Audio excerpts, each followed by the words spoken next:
الشيطان الرجيم بسم الله الرحمن الرحيم يا أيها الذين آمنوا لا تأكلوا أموالكم بينكم بالباطل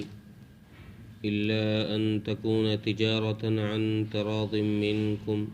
ولا تقتلوا أنفسكم إن الله كان بكم رحيما.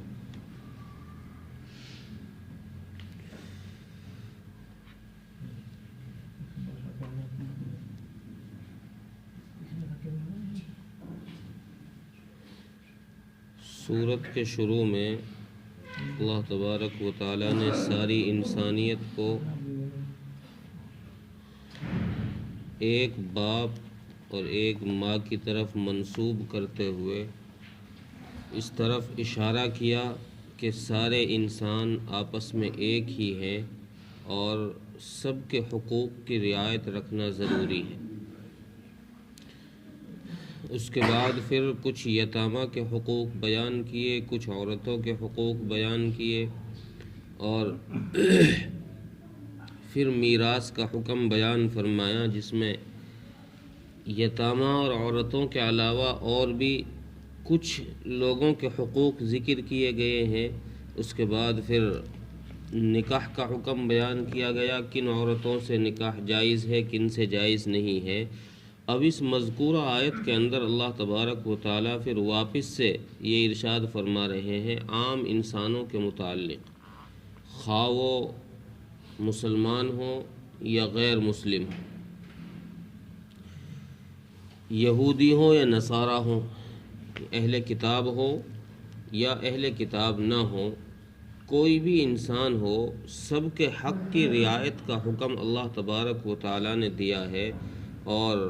یہ فرمایا کہ اے ایمان والو، تم آپس میں ایک دوسرے کے مال کو ناحق طریقے سے مت کھاؤ۔ لا تأکلوا اموالکم بینکم بالباطل،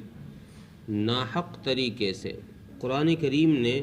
ایک لفظ بتایا اور اس میں ہر وہ طریقہ داخل ہو گیا جو ناجائز ہے۔ بالباطل کے اندر باطل کا لفظ ایک ہے، لیکن جو حرام کے ڈھیروں سارے راستے ہیں، کہ یہ سینکڑوں راستے ہیں جو لوگوں نے گلیاں نکال کر کے حلال جن کو بنانے کی کوشش کی ہے، وہ سارے کے سارے راستے اس بالباطل کے اندر داخل ہیں۔ لا تأکلوا اموالکم بینکم بالباطل، جائز طریقے سے جو مال حاصل کیا جائے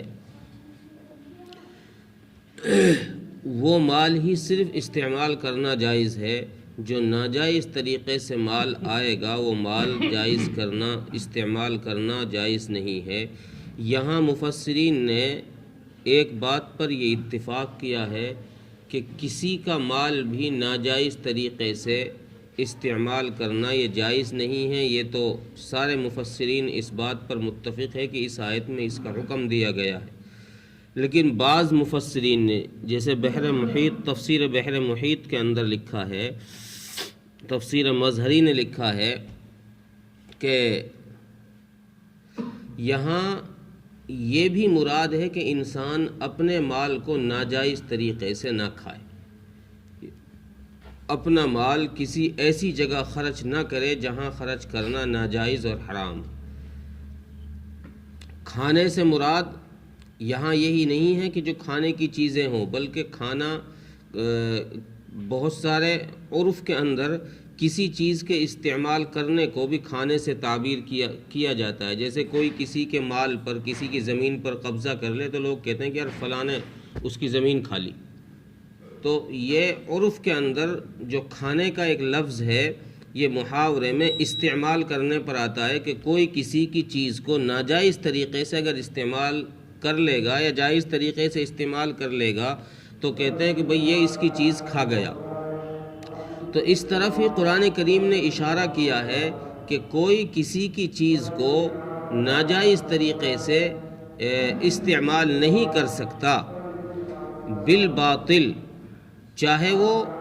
اپنی ہی چیز کیوں نہ ہو۔ بعض مفسرین کے نزدیک اپنی ہی چیز کیوں نہ ہو اس کو بھی انسان غلط راستے سے غلط طریقے سے استعمال نہیں کر سکتا۔ اور پھر آگے اس کی ایک صورت بتائی کہ پھر جو آپس کا مال ہے وہ کس طریقے سے کھا سکتے ہیں۔ قرآن کریم نے اس کی ایک صورت بتائی، الا ان تکون تجارتا عن تراض منکم۔ ہاں ایک صورت ہے کہ تم آپس کی رضامندی سے کوئی تجارت کر لو، کوئی بزنس تم کر لو، اور اس تجارت کے اندر بھی شرط یہ لگائی ہے، چونکہ عام طور سے تجارت میں بھی اتنی دھوکہ دھڑی اور مکر و فریب کر دیا ہے لوگوں نے کہ جائز طریقے کو ناجائز کر دیا۔ تو قرآن کریم نے اس تجارت کو اتنا صاف ستھرے لفظوں میں بتایا کہ تجارت اس صورت میں جائز ہے جب مال کے بدلے میں مال ہو اور آپسی رضامندی ہو۔ اگر کسی ایک طرف میں رضامندی نہیں ہے، یا رضامندی تو ہے لیکن دباؤ میں راضی ہو رہا ہے، تو یہ صورت تجارت کے جواز میں داخل نہیں ہے، اس سے تجارت ناجائز ہو جائے۔ کوئی دکاندار کسی سے کوئی سامان لے رہا ہو اور وہ اس کو پیسے دے رہا ہو، لیکن سامنے والے پر اس کا کسی طریقے کا دباؤ ہو جس سے وہ اس کو کم داموں پر دے رہا ہو،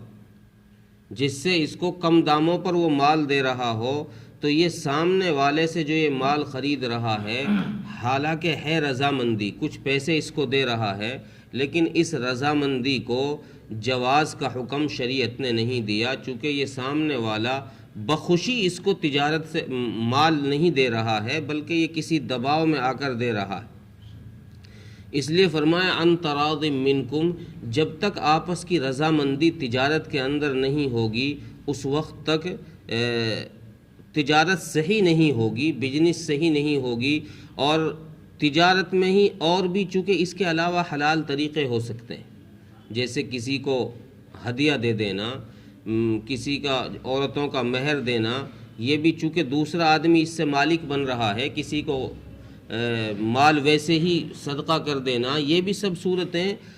مال سے نفع اٹھانے کی ہیں، لیکن یہاں صرف تجارت کو ہی حلال چیزوں میں ذکر کیا ہے۔ اس کی وجہ مفسرین نے یہ لکھی ہے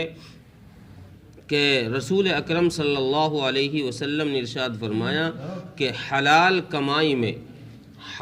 کمائی میں سب سے بہتر حلال چیز جو ہے وہ اپنے ہاتھ سے محنت کرنا ہے، اپنے ہاتھ سے محنت کر کے کما کر لانا ہے۔ اور رسول اکرم صلی اللہ علیہ وسلم نے ارشاد فرمایا سچا امانت دار تاجر قیامت کے دن شہداء، انبیاء اور صدیقین کے ساتھ ہوگا۔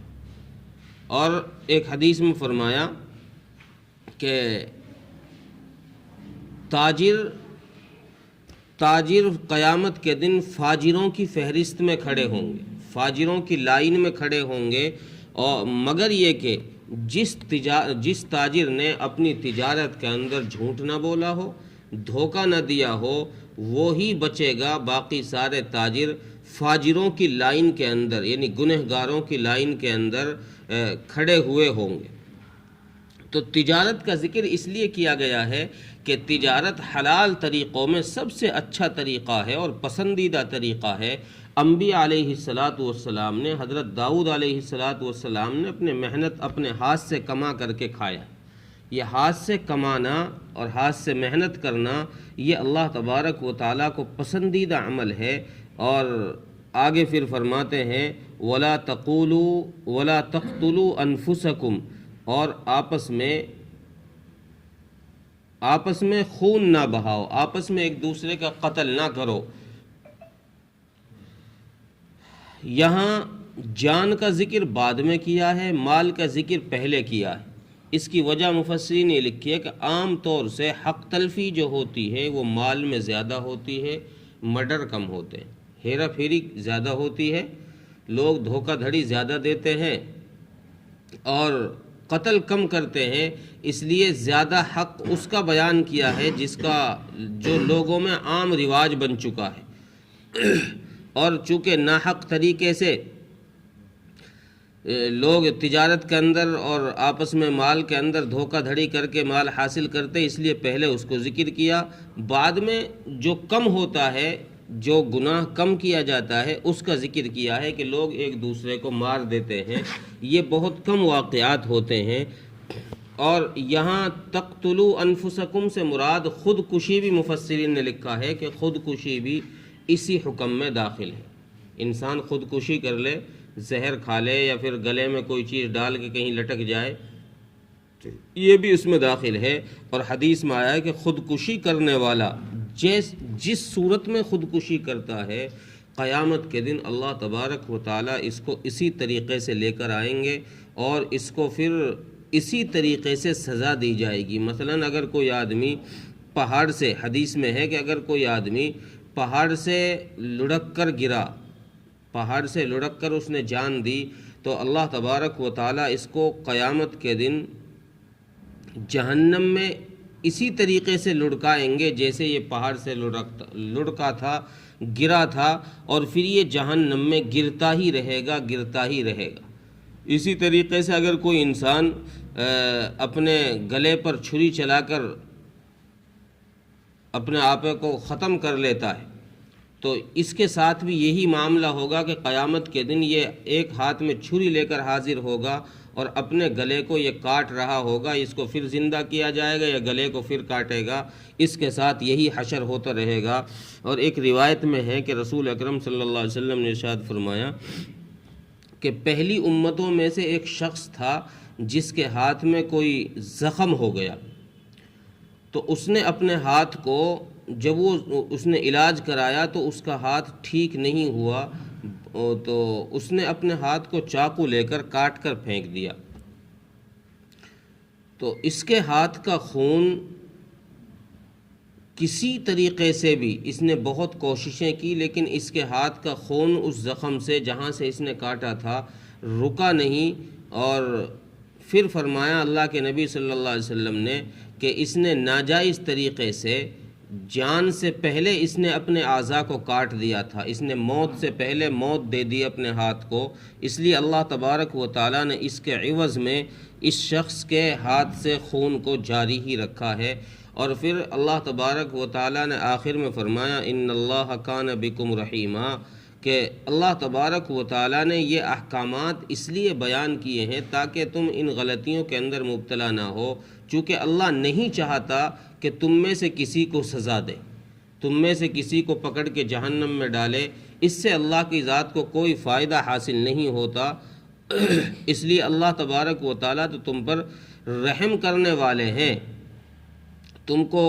پہلے ہی غلطیوں سے آگاہ کرا دیتے ہیں اور غلطیوں کی تلافی کا طریقہ بھی بتا دیتے ہیں، معافی کا طریقہ بھی بتا دیتے ہیں۔ اس لیے اللہ تبارک و تعالیٰ نہیں چاہتے کہ کسی بندے کو جہنم میں داخل کیا جائے یا اسے سزا دی جائے، بلکہ اللہ تو یہ چاہتے ہیں کہ سارے بندے جہنم سے بچ کر جنت میں چلے جائیں۔ یہ اللہ کا رحم ہے کہ وہ تم کو گناہ کرنے سے روکتا ہے اور تم کو سمجھاتا ہے، اور اگر غلطی ہو بھی جائے تو پھر اس غلطی کی تلافی بھی تم کو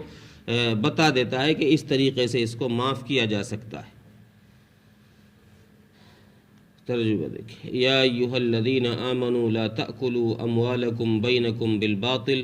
اے ایمان والو نہ کھاؤ تم اپنے مالوں کو آپس میں ناجائز طریقے سے،